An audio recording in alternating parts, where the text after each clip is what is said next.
Good morning, high school. There we go. Get me all set up here. It is March 21st. It is officially spring, and we have this last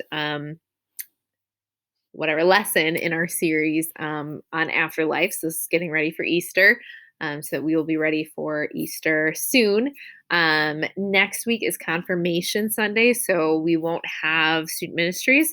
But you can definitely please come with your families and watch some of our eighth graders get confirmed. It's very exciting. So today we're in our last week of Afterlife, talking about Easter and getting ready for it. So, um, first things first, I want you guys to think about your siblings and how great it is when we have siblings that we have someone that we can blame for stuff, right? If something breaks, you can be like, "Oh, it wasn't me; it was them." If you break a rule or something, maybe your older sibling did it first. So like it wasn't my fault, so and so did it first. It's I feel like those were just like the go-to phrases with siblings, right? And even if you don't have siblings, I think we all do, but there's other people in your lives, especially when you're a kid, that you could blame for something that you did.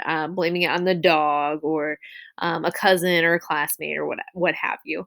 Um, our impulses as kids, though, don't really change as we become adults. We remain pretty skillful at avoiding responsibility and then placing the blame on someone else.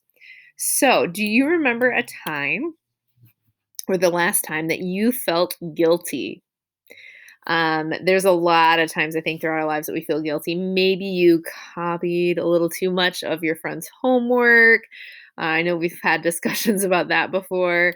Maybe you didn't tell a significant other the whole story. Maybe you lingered a little too long on a website you shouldn't have been on. Maybe you told a parent that you were going one place, but then like you kind of went with someone else. Maybe you said you were studying the whole time, but you were really just watching Netflix the whole time.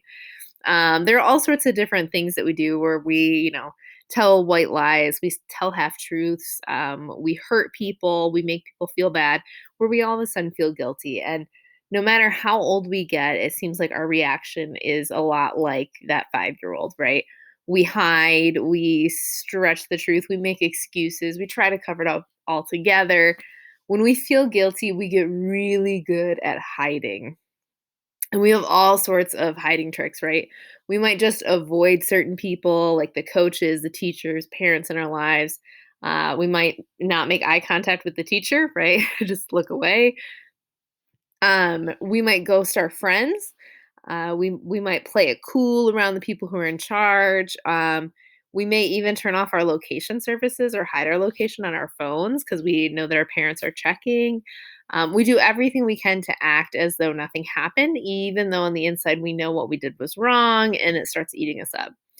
And this isn't just what we do with other people. If we believe in God, chances are that our guilt causes us to hide from Him as well. We know that God knows what we did is wrong, so we kind of back away from our relationship with Him and just avoid Him a little bit.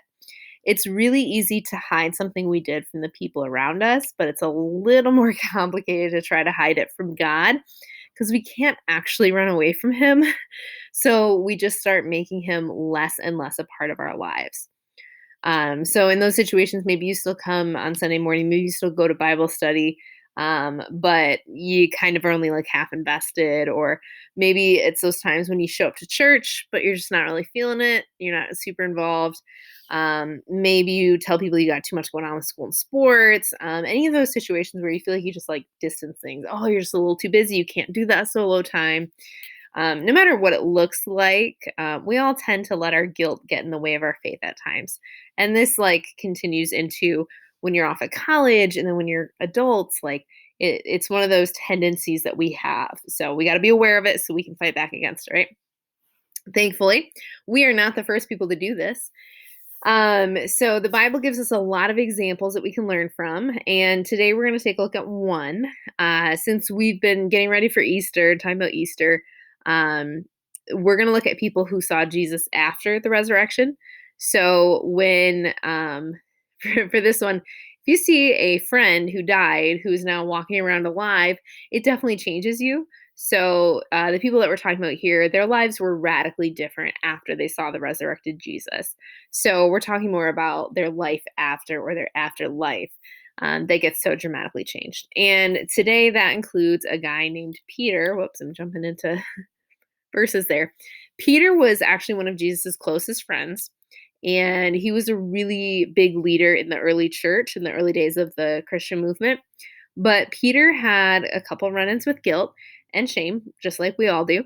And he was known as being Jesus's loud friend.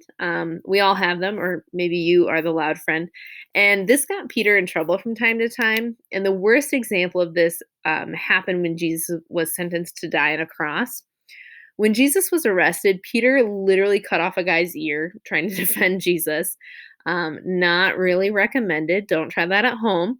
But then hours later, when Jesus was given a sketchy, bogus trial, Peter stood nearby and had three separate times someone asked him about his connection to Jesus, and he denied even knowing the guy three times.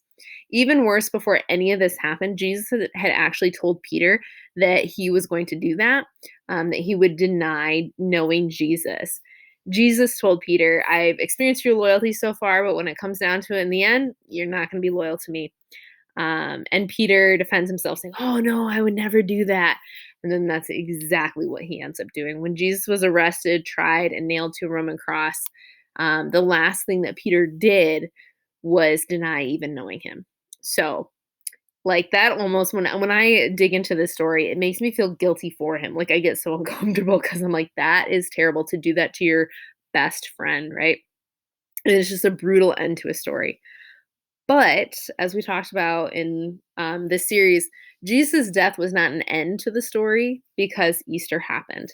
The tomb's empty, Jesus is alive, the whole direction of the story changes, which is really awesome, unless you're Peter. He probably had some mixed feelings. He probably thought, oh, I'm so glad Jesus is back, but does that mean I have to face him after what I did to him? Like, do we have to have that conversation?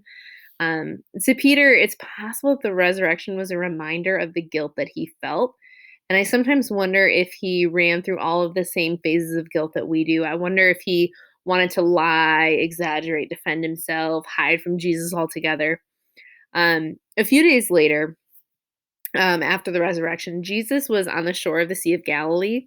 Peter was on the boat with the other disciples, and he saw Jesus, so they went to shore. Jesus made breakfast and he brought up the thing that no doubt was weighing on Peter's mind. So, right here. When they had finished eating, Jesus said to Simon Peter, Simon, son of John, do you love me more than these? Yes, Lord, he said. You know that I love you. Jesus said, feed my lambs. Again, Jesus said, Simon, son of John, do you love me? He answered, yes, Lord, you know that I love you. Jesus said, take care of my sheep. The third time he said to him, Simon, son of John, do you love me? Peter was hurt because Jesus had asked him the third time, do you love me? He said, Lord, you know all things. You know that I love you. Jesus said, feed my sheep. Peter denied knowing Jesus three times. And then Jesus asks Peter, do you love me? Three times. In other words, for every time that Peter denied knowing Jesus, Jesus gives him this opportunity, just this other chance to say it correctly, right? To say what he means correctly. And for every time that he denied knowing Jesus, he was able to say how much he loved Jesus. Um, and in giving him that chance, Peter knows that he is loved and he knows that he is forgiven.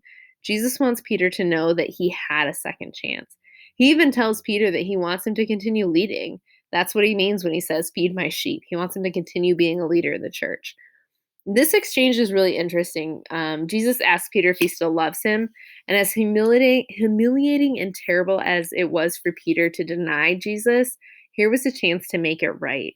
Even though Peter may have given up on himself, Jesus had not given up on him.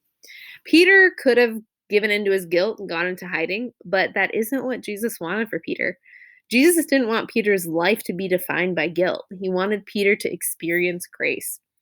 Peter knew Jesus had been killed, and he saw Jesus after he came back to life. This proved to Peter that Jesus was capable of offering him the grace he needed to forgive himself. The resurrection showed Peter the power Jesus had, and Peter's encounter with Jesus on the beach showed that Jesus chose to offer him powerful grace. The resurrection proved that guilt didn't have to destroy Peter's faith. Instead, grace could destroy his guilt and fuel his faith. So because of grace, Peter was no longer controlled by his guilt. Because of grace, Peter accepted the love that Jesus offered him. And because of grace, Peter traveled around the world preaching about the same grace that changed his life. So, a way to kind of like wrap it all up is because of the resurrection, Peter knew that he was forgiven. And because of the resurrection, we can know the same thing. So, I don't know what it is that makes you feel guilty, where in your life that feeling of guilt pops up, but chances are that the entire time that we've been discussing this, maybe you've been like thinking about that, it's been on your mind. So, when it comes to the things that make us feel guilty, here are kind of some steps we can follow. The first one is to get real about where you feel guilt. This can be really tough, especially if you've hidden something really deep, if you've kind of buried it. But think about where you feel lingering guilt and be really honest with yourself about it. Acknowledge it, journal about it, put down a note in your phone. You just got to get honest as like the first step. The second step is to remember that guilt is no match for God's grace. So ask God to remind you that He's with you and He's for you, even on those days. And ask Him to cover your guilt with the overwhelming reality of His grace. And listen, right? Easter matters for a lot of reasons. It shows us how big God's love is, what exactly God's like, and how God is more powerful than anything, including death. But Easter also shows us that Jesus is bigger than our guilt. And if Jesus gives us grace, it's ours for the taking. So when you feel those old guilt feelings kind of kick in, ask God to give you a new reaction. And the last step is to keep showing up and speaking up. Do the opposite of what guilt wants you to do, right? Instead of hiding, show up, come to church, come to Bible study, text your leader back, um, be with your family at church, talk about Jesus with your friends, show up to those meetups with your small group and um, just know that after the resurrection, Peter didn't hide from Jesus. It would have been easier to, but he didn't do it. So just like Peter, let's keep showing up. So the resurrection proved that our guilt is no match for God's grace. We don't have to let guilt change our faith anymore. Instead, we get to let grace change our guilt.